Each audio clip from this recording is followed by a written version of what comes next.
Assalamualaikum warahmatullahi wabarakatuh.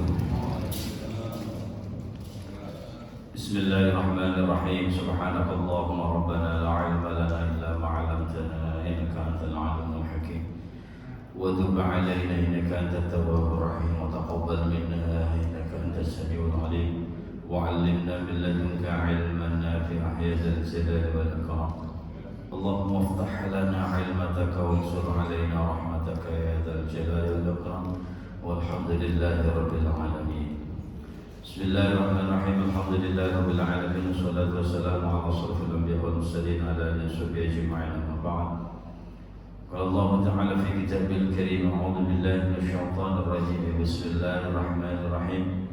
Ya ayyuhalladzina amanu idza laqitum fi'atan fathbutu wadhkurullaha katsiran la'allakum tuflihun.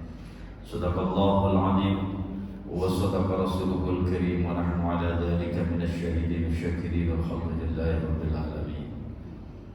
Jamaah salat maghrib sejak waktu syukur yang saya hormati dan muliakan Allah Subhanahu wa taala. Syukur alhamdulillah atas nikmat yang Allah berikan kepada kita semuanya, sehingga kita masih bisa menjaga istiqomah kita untuk bisa sholat maghrib berjamaah, kemudian duduk lanjut di majelis ilmu. Mudah-mudahan apa yang kita jalankan, apa yang kita lakukan betul-betul mendapat ridha Allah Subhanahu wa taala. Amin ya rabbal alamin.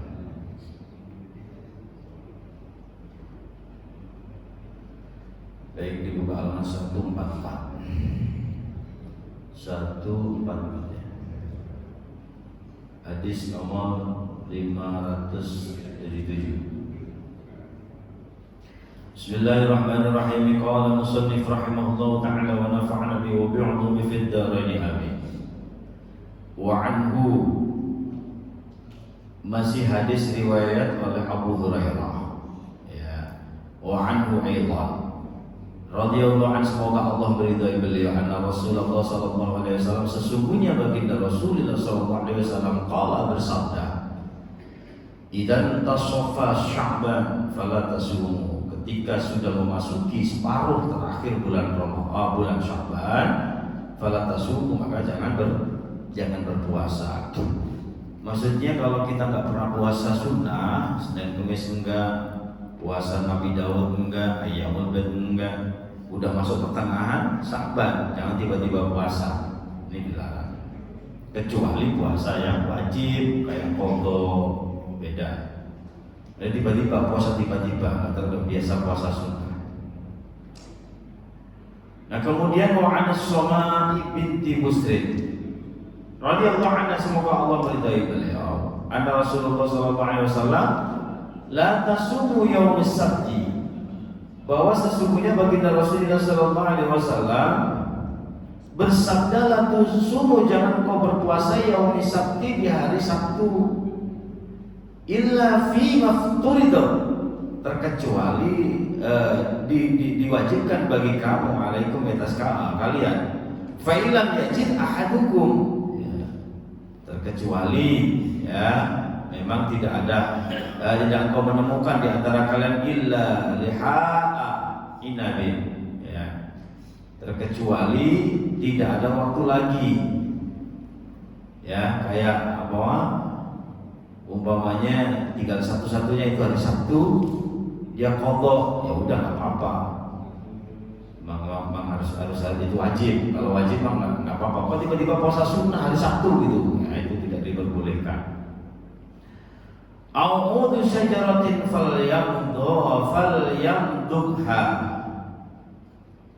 Jadi ini ibarat kalau nggak ada kayu rotan pun jadi, kalau nggak ada rotan kayu pun jadi. Pokoknya kalau memang nggak ada waktu lagi ya nggak apa-apa di hari Sabtu gitu ya. Kalau nggak ada waktu lagi untuk qadha, itu intinya jangan tiba-tiba puasa nggak ada hujan, nggak ada apa, tiba-tiba puasa hari Sabtu, itu intinya yang tidak diperbolehkan atau sampai dimakruhkan, karena akan menyerupai orang-orang Yahudi terdahulu ya, Sabtu atau minggunya. Kalau enggak ya dua-duanya itu masih mending Sabtu Minggu gitu. Kalau enggak dibarengi Jumat Sabtu Minggu gitu. Atau Sabtu Minggu Senin bagus. Gitu. Selanjutnya wa an Ummi Salamah, hadis riwayat Ummi Salamah radhiyallahu anha, semoga Allah meridainya, anna Rasulullah sallallahu alaihi wasallam, bahwasanya baginda Rasulullah sallallahu alaihi wasallam kana aksar ma yasumu minal ayyam yaumus sabti wa yaumul ahad. Dulu ya Rasulullah itu sering banget berpuasa apa? Sabtu dan Minggu gitu. Wa kana yaqulu innama huwa yaumul idil lil musyrikin wa ana uridu an ukhalifahum. Dengan tujuan Rasulullah kenapa Sabtu Minggu? Kalau minggunya doang itu kan orang-orang Yahudi atau Sabtunya doang, maka digabung Sabtu Minggu. Nah sekarang kalau ini digabung dari Jumat Sabtu Minggu atau Sabtu Minggu Senin gitu, diikutin Seninnya, itu bagusnya begitu. Yang penting jangan ambil Sabtunya atau Minggunya gitu loh berpuasa itu. Nah kan puasa tiba-tiba puasa hari Selasa itu kan boleh, ya. Yang jelas jangan tiba-tiba hari Sabtu atau hari Minggu. Nah puasa kan kapan aja boleh, yang penting tidak di hari-hari yang ditinggal, hari-hari yang diharamkan. Ya. Itu namun kalau kita tiba-tiba ya nggak boleh tiba-tiba puasa kok hari Minggu. Nah umumnya gini kata orang Jawa itu kan weton hari kelahirannya pas Sabtu jatuhnya. Itu gimana gitu? Nah, itu berbeda lagi, kan ada sebab. Dia lahir hari Sabtu, pas jatuh petonnya kata orang Jawa itu, dipuasain hari kelahirannya biar selamat, niatnya begitu. Itu masih diperbolehkan, kan ada sebab. Selanjutnya wan Abi Hurairah radhiyallahu anhu anna Nabiy sallallahu alaihi wasallam naha, melarang ansaumin dari berpuasa yaumi Arafah, di hari Arafah, bi Arafah tanggal 9 ya hari Arafah, puasanya di Arafah sana nggak boleh. Kalau berada di Arafah nggak boleh puasa Arafah. Itu kan rata-rata orang wukuf ya di situ. Emang ada yang pas wukuf puasa sunnah? Nggak pernah nemunya. Dilarang, mau dilarang wukuf di Arafah, ini tak dilarang berpuasa. Jadi naha an shaumi yaumi Arafah, melarang baginda Rasul berpuasa di hari Arafah, dari tanggal 9 Dzulhijjah ya, di Arafah, di kota Araf, di Arafah, di padang Arafah.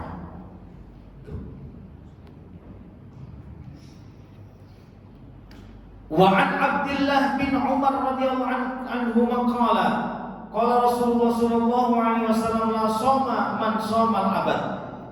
Tidak ada puasa bagi yang berpuasa selamanya. Puasa terus. Ya kan puasa pasti ada batasnya, yang 2 tahun, mungkin 3 tahun, 25 ada yang 12 tahun puasa. Ada sebabnya apa? Mungkin di masa-masa dia masih belajar agar ilmunya diberikan kemudahan dalam menuntut ilmu, diberikan ilmu yang bermanfaat gitu. Di masa-masa dia masih belajar, itu sampai puasa dalail namanya. Ada yang 3 tahun, ada yang 7 tahun, bahkan ada yang 12 tahun gitu. Puasa terus kecuali hari-hari yang diharamkan. Jadi dalam setahun itu nggak puasanya cuma 2 hari raya sama 3 hari tasyrik. Dalam 1 tahun puasa terus tiap hari. Ya, sekali-kali coba 1 tahun gitu. Biar pernah merasakan. Coba 1 tahun puasa gitu Pak, kali-kali ya, biar sehat semuanya normal. Dan gula darah normal, asam urat normal. Kolesterol normal, insya Allah semuanya normal itu. Tapi benar itu Pak, puasa itu memang sehat, gitu ya. Puasa itu memang sehat, gitu. Banyak teman-teman yang menjalani waktu masih masa-masa belajar, masa-masa kuliah, ada yang 3 tahun, ada yang 6 tahun, ya. Bahkan guru saya sendiri 12 tahun di Makkah itu, selama beliau belajar di sana 12 tahun puasa, begitu. Dan beliau mengatakan nggak pernah yang merasakan pusing kepala, itu nggak ada. Gitu. Badan kita sehat terus, enak terus badannya. Gitu. Itu satu bukti kalau puasa itu sehat. Nah kalau puasa kok masih sakit, nah gimana? Ya simak waktunya. Gak usah dipikir jauh-jauh gitu. Ya itu intinya. Jadi puasa, ada yang puasa bertahun-tahunan itu boleh. Intinya yang gak boleh itu puasa wisol, puasa yang lanjut. Ya 2 hari gak makan gak minum gitu. Itu namanya puasa wisol yang sudah dijelaskan kemarin. Baik, selanjutnya babul i'tikaf. Nah ini bab i'tikaf wa qiyamul Ramadan. Bab menjelaskan tentang i'tikaf dan qiyamul lail atau menghidupkan bulan suci Ramadan di malam hari. Hadis pertama an Abi Hurairah radhiyallahu anhu anna Rasulullah sallallahu alaihi wasallam qala man qama, barang siapa yang menghidupkan atau bangun ya Ramadan di malam Ramadan imanan wa ihtisaban. Intinya menghidupkan di bulan Ramadan, siangnya puasa, malamnya sholat gitu. Mangkoma au mansoma gitu. Wakila amman koma, ada yang mengatakan mansoma, ada sebagainya. Ini mangkoma. Intinya yang menghidupkan ya. Dia yang menghidupkan bulan Ramadan. Malamnya siangnya puasa, malamnya sholat tarawih, sholat tahajud, pokoknya yang menghidupkan dengan syarat imanan, gitu, dengan penuh keyakinan, keimanan, gitu ya, bahwa itu betul-betul perintah Allah. Wahtisaban, dan mengharap ridha Allah, ya, hanya mengharap ridha Allah dan rahmat Allah Subhanahu Wa Taala, ya, dengan mengharap ridha Allah, rahmat Allah.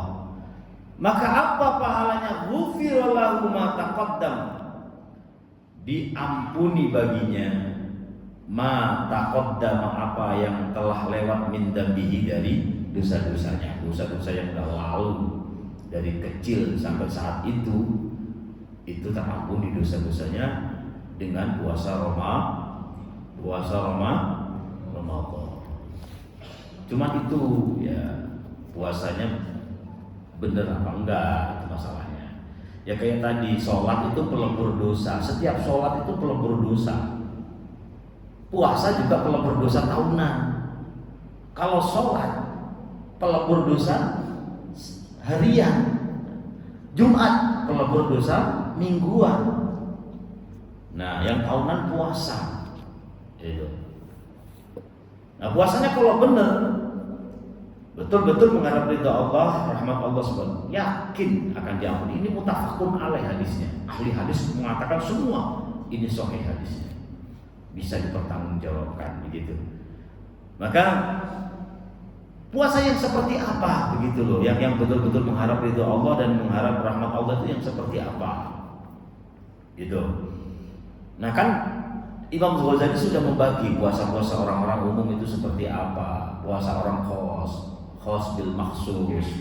Jadi ada 3 tingkatan gitu puasa. Puasa umumnya manusia itu ya wis gitu, hanya puasa menahan lapar, hanya minum aja gitu. Matanya nggak puasa, ya, telinganya nggak puasa, pikirannya nggak puasa, hatinya nggak puasa.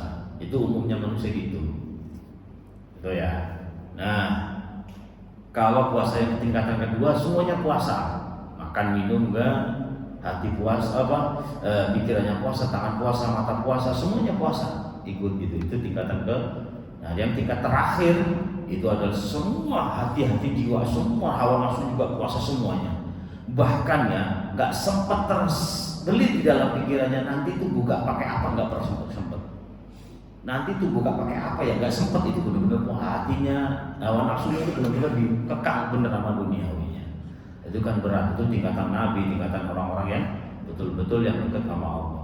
Nah kita masuk ke 2 aja udah bagus. Masuk tingkatan kedua aja udah bagus. Kebanyakan umumnya manusia itu puasa hanya sekedar menggugurkan kewajiban. Dah itu memang benar. Ya, memang Rasulullah sudah bersabda seperti itu. Rubba shaimin, laisa lahu min syami illa ju'al wal atas. Itu kan Itu Rasulullah yang menyampaikan sendiri betapa banyak begitu. Gak sedikit orang itu berpuasanya hanya mendapat haus dan dahaga, lapar saja. Ya, selain itu dia nggak dapat apa-apa. Cuman ya sah, puasanya mah sah. Gugur kewajibannya mah gugur. Gitu ya. Itu kan sayang. Nah, maka Rasulullah sampai memberikan ya informasi ya bagi umatnya yang bisa berpuasa betul-betul mengharap ridho rahmat Allah, itu akan bisa menghapus dosa-dosanya yang telah lalu. Ya, maka kita sangat bersyukur hidup di Indonesia ini juga Pak ya, yang punya adat istiadat menyelesaikan dosa kita sesama hakul adat. Gitu. Kalau di luar sana yang saya rasakan kalau habis lebaran udah nggak ada silaturahmi, nggak ada saling memaafkan. Puasa selesai udah. Dosa sama manusia itu nggak diurus, nggak diperhatikan. Nah, guru-guru kita, kiai kita, ulama-ulama yang khususnya di Indonesia memerhatikan. Ya, dosa-dosa yang bisa dihapus ketika kita selesai puasa itu dosa yang mana hubungannya dengan Allah. Yang sama manusia gimana? Ya harus diselesaikan lah masing-masing. Maka dengan adanya halal bihalal, ini salah satu momen untuk saling memaafkan. Ada nggak di luar sana, di luar Indonesia? Ya mungkin hanya di Asia apa di mana. Kalau di luar sana udah nggak ada yang ada kegiatan seperti ini. Nah ini kan harus kita jaga, harus kita lestarikan agar kita itu betul-betul anak keturunan kita itu bisa saling memaafkan satu sama lain. Karena itulah salah satu cara gitu. Karena kalau kita mengikuti hadis yang lain gitu Pak ya, dosa itu kalau hubungan sama manusia, sekali lagi kalau dosa hubungan sama manusia berat untuk kita meminta maaf kepada Allah kalau orang itu belum bisa memaafkan dan kita belum memohon maaf kepada orang yang bersangkutan gitu.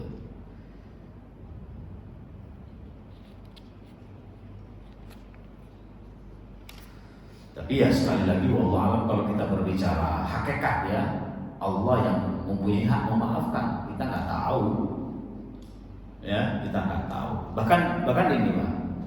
Bahkan ada dalam tafsir itu gini. Di apa ya? Di surah Ali Imran tuh di awal juz 4, wa man dakhalahu kana amina walillahi 'alan nasi hajjul baiti man istata'a ilaihi sabila.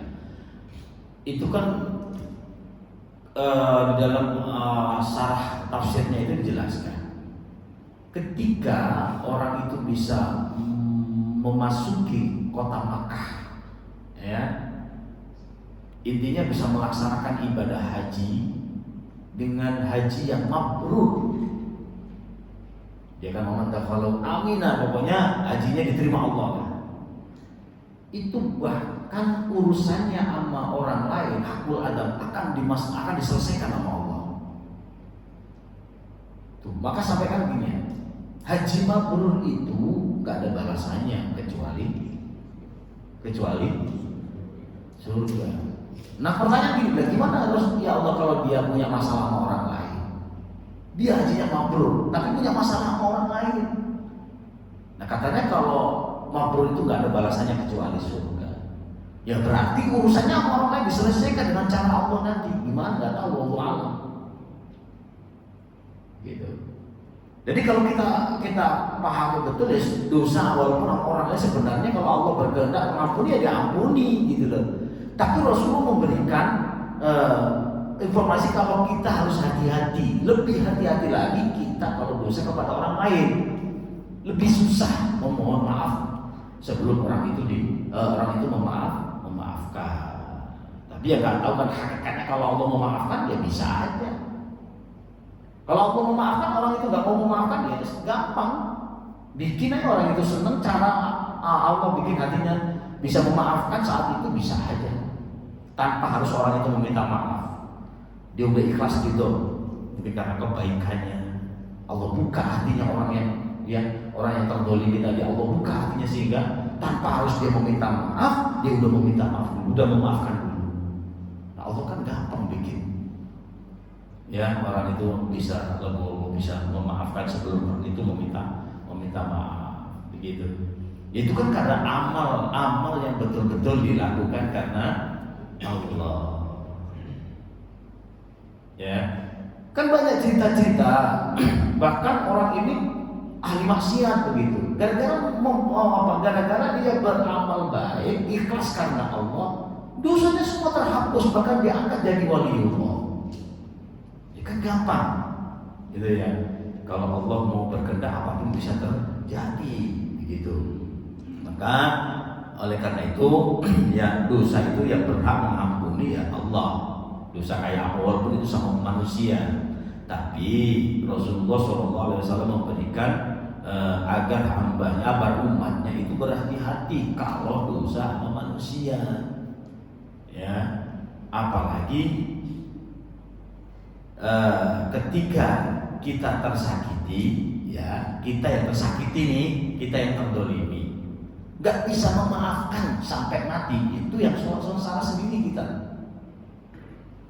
Kan ada sebuah hadis Pak ya, ada sebuah hadis Allah itu maha pemaaf dan akan memberikan maaf kepada siapapun hambanya yang meminta maaf, terkecuali hamba itu masih memiliki dosa syirik, gak termaafkan itu sebelum dia tobat, ya gak termaafkan sebelum dia tobat, dan orang yang belum bisa memaafkan orang lain itu Rasulullah, itu hadis Rasulullah ya. Jadi dua orang itu yang gak akan dapat ampunan dari Allah, begitu. Jadi kalau kita maaf nih, kalau kita yang terdolim, yang tersakiti, bisa gak memaafkan? Ini masalahnya. Kalau kita bisa memaafkan, apalagi Allah memaafkan dosa kita, gitu. Jadi Rasulullah SAW mengancam, hati-hati bagi orang yang terzalimi terus nggak bisa memaafkan, ke bawah mati, hati-hati. Engkau tidak akan menemukan ampunan Allah, engkau akan tidak bisa menerima ampunan Allah karena engkau belum bisa memaafkan. Begitu. Maka tergolong kita fala tamutunna illa wa antum muslimun. Kita meninggal dalam keadaan tidak selamat, masih punya dendam. Gitu. Masih punya dendam. Udah. Baik, kita tambah satu lagi. Jadi kembali kepada puasa itu bisa menghapus segala dosa. Apapun dosa itu, kalau Allah mau maafkan. Tapi kalau dosa manusia sebagai ikhtiar ya, kita dosa sama manusia sebagai ikhtiar, mintalah maaf. Kalau kita sebagai ikhtiar usaha, ya karena Rasulullah memerintahkan itu. Kalau kita salah ya minta maaf, harus gentle gitu. Takutnya nanti akan menjadi masalah di akhirat kalau kita nggak minta maaf gitu. Itu. Nah, kemudian wa an Aisyah radhiyallahu anha qalat, kana Rasulullah sallallahu alaihi wasallam idza dakhala al-ashr ayyul ashr akhirah min Ramadan shadda mi'zarahu. Nah, ada Sayyidina Aisyah radhiyallahu anha ketika Rasulullah SAW sudah memasuki di 10 akhir Ramadan, maka Rasulullah mengencangkan kain sarungnya, kain ininya, punya kain, entah kain semuanya, pokoknya beliau lebih semangat daripada hari-hari sebelumnya. Di 10 awal, 10 pertengahan, kemudian 10 akhir, beliau lebih semangat lagi, begitu. Jadi kenapa? Ya karena di 10 akhir itu kebanyakan akan turun malam Lailatul Qadar, gitu. Tepatnya kalau kita semangat dari awal lebih bagus. Semangat dari awal cuman pas 10 akhir lebih semangat daripada hari-hari sebelumnya. Nah, umumnya manusia sekarang kan awalnya semangat, akhirnya nggak semangat. Itu umumnya banyak orang gitu. Di 10 akhir udah pada sepi pasti, ya kan? Nah berarti kan udah menyalahi, ya udah nggak memperhatikan perintah baginda Rasul. Ya syukur-syukur dari awal sudah semangat terus begitu. Itu syukur-syukur kita bisa semangat. Itu di mana-mana Pak, di mana-mana. Kita nggak bisa menyalahkan, nggak bisa suzon, nggak bisa udah. Ya tetap husnuzon aja, mungkin kalau di akhir itu pada pulang kampung, pindah jamaahnya, pindah masjidnya, itu tetap aja berbaik bersangka baik, jangan bersangka buruk. Itu. Ya tapi kan jangankan di 10 akhir, di 11 udah di hari ke-11 saja udah mulai maju gitu kan. Tulisannya yang maju ya. Dah wallahu a'lam bishawab. Baik, ada pertanyaan?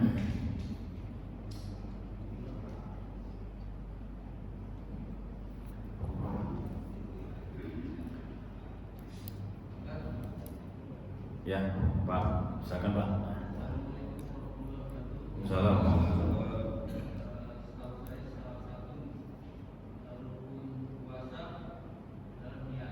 Ya. Ah.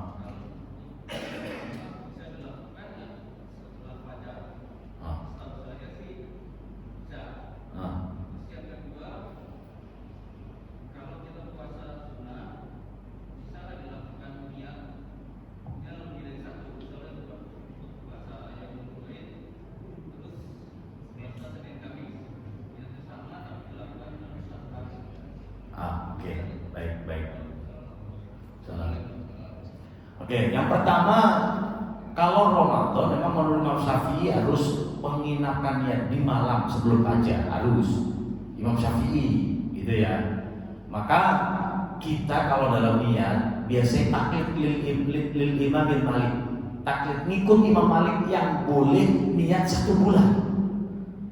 Jadi niat 1 bulan penuh untuk mengantisipasi kalau kita lupa niat, ya kan? Imam Syafi'i nggak boleh habis subuh fajar baru niat Ramadan, nggak boleh. Itu Imam Syafi'i. Nah kan kita sebagai manusia kan lalai, maka di saat niat kita ngikut taklid Imam Malik. Niatnya 1 bulan penuh, tapi kita tetap tiap hari niat aja tetap. Habis tarawih atau habis sahur niat aja. Kalau lupa itu kita sudah niat di awal 1 bulan. Jadi kalau Ramadan puasa wajib harus di malam, itu menurut Imam Syafi'i. Kalau siang nggak boleh. Tapi kalau puasa sunnah kita habis subuh, ya subuh nggak makan sampai jam 11, belum makan sama sekali, boleh langsung niat puasa, ya langsung niat puasa, boleh sah niat puasa. Oh ini hari Senin ya, saya belum makan, mau dulu, udah sekalian niat aja puasa, tanggung, dah ya gitu sah gitu ya. Nah kemudian gimana kalau kita puasa sunnah dan itu jatuhnya umpamanya di hari Senin pas tanggal 3 Yaumul Bid, pas Arafah lagi atau pas Tasu'a atau Asyura gitu ya. Dan kita ambil aja itu puasa umumnya, puasa yang mana, oh ini hari umpamanya Arafah nih bagus nih, atau hari puasa Tasu'a umpamanya, puasa Tasu'a di 9 Muharram ya gitu. Nah kita niatnya 1 aja udah kena semuanya. Ya maka gini, kita puasa Arafah atau puasa Tarwiyah di hari Senin, maka puasa Senin itu kena juga. Udah boleh kena. Jadi gak usah nawaitu shoma Tarwiyah wa Isnin wa Yaumul Bid, gak usah. Udah, pokoknya hari itu kok hari Senin, berarti kita udah dapat pahala hari Senin itu.